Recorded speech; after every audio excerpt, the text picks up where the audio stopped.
Sanibonani molweni ndiyanamkela ke SASA-TV ngesiXhosa. Hayi ke bethuna nabantu nambo ke sebeqalisa ke ngoku ukuyogezela uMayeni ngenxa kanyanakhe phofu yena ke engangena indawo kwizinto phofu ezenziwa nguMpumelelo.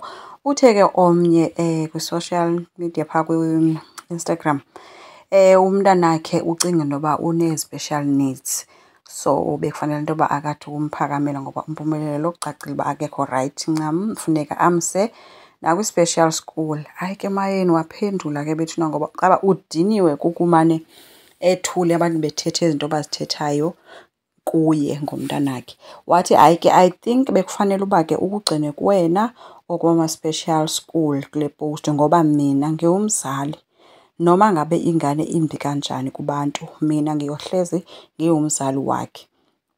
Khona emumbi enjalo kunina ngoba awukho umgqomo wokulahla umuntu, ngoba naku abanye abantu bemubuke ngale ndlela abambuka ngayo. Wathi ke manithi ke special kulungile indlela enibona ngayo nina, nani niyokubona kwezenu ingane ngoba ingane mayikhula yenza izinto nje. Omnye ke guys uye wathi yena uMayeni ubolelwe ngamathumbu. Nikhumbule ke bezifakele nje ifoto yakhe yena, so abantu endaweni mabancome bayam-atheka. Uthe ke yena ngiyakuzwa ukuthi uthi ngabola amathumbu. Awu siyanibongela ke nina eningabolanga amathumbu, kodwa akwazi phela ukungethwesa icala lengane sengathi ihamba nami lezinto ozishoyo.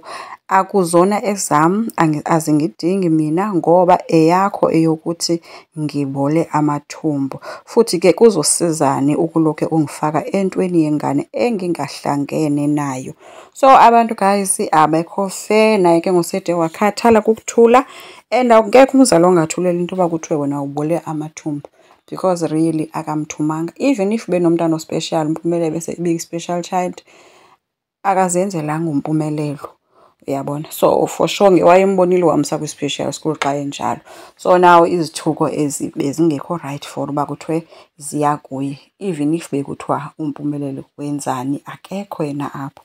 But ke abantu ke ngabantu guys bawuhlala bethatha into beyisa endaweni erongo, baye kuyothuka uMpumelelo bathuka uMayeni ngoku.